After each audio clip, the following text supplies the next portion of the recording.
once again, Charles Gibson. And now, one of the biggest questions of life. What happens when it's over? Heaven? Hell? Nothing?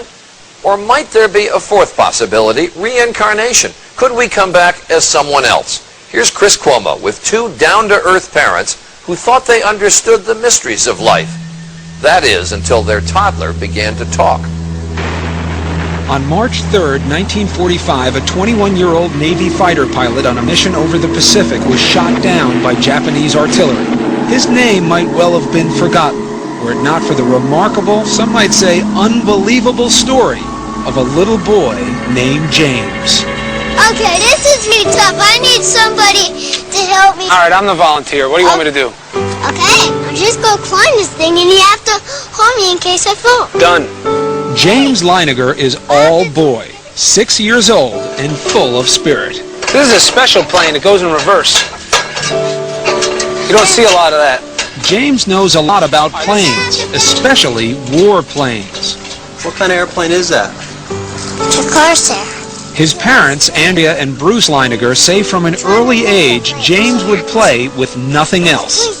He was obsessed with airplanes. You look around the house, that's all you'll see. Airplanes, helicopters, aircraft carriers. But then, when he was 2, the planes James loved suddenly began to give him frequent and frightening nightmares. I'd wake him up and he'd be screaming and he'd always be laying on his back, kicking his feet up at the ceiling. And I'd say, baby, what were you dreaming about? He'd say, airplane crash on fire, little man can't get out.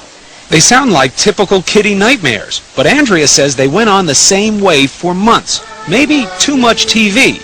But James was just 2, and his parents say only watching Barney and Teletubbies. Teletubbies!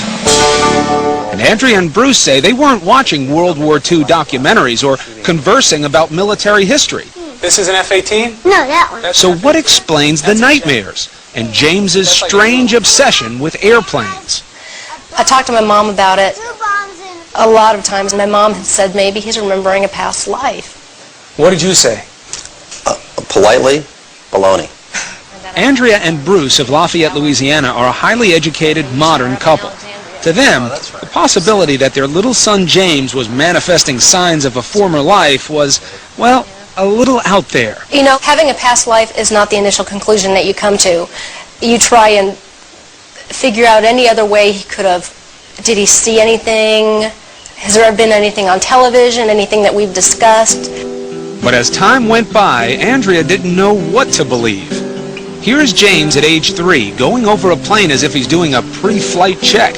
He would continue to say and do things that were puzzling, like the time his mom bought him a toy airplane. And I said, oh, look, there's a bomb on the bottom of it. He said, that's not a bomb, Mama, that's a drop tank. A drop tank? I'd never heard of a drop tank. I didn't know what a drop tank was. Andrea's mother suggested she look into the work of counselor and therapist Carol Bowman. Bowman has written 2 books, both supporting the proposition that sometimes the dead can be reborn.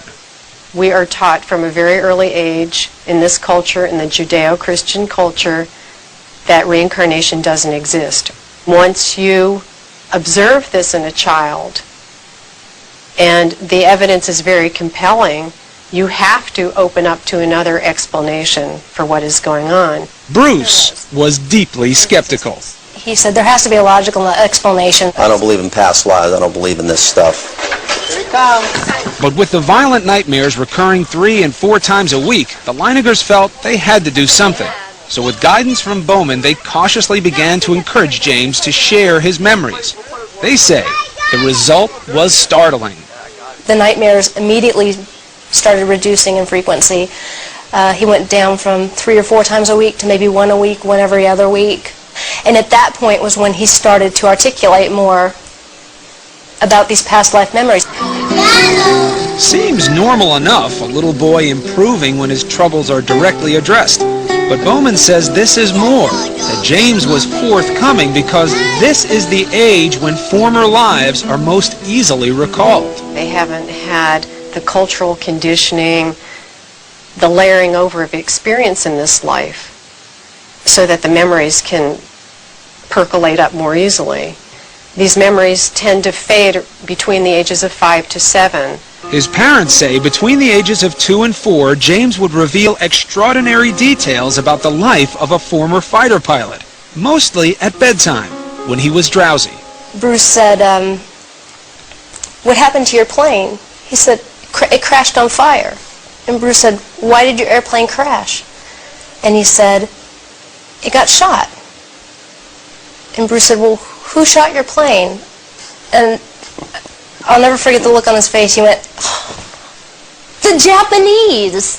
Still, despite these extraordinary stories, Bruce remained dubious. Almost to prove they couldn't be true, he began to piece together the details James was sharing. And what he found, he says, shook him to the core. For in many instances, the stories appeared to match the facts.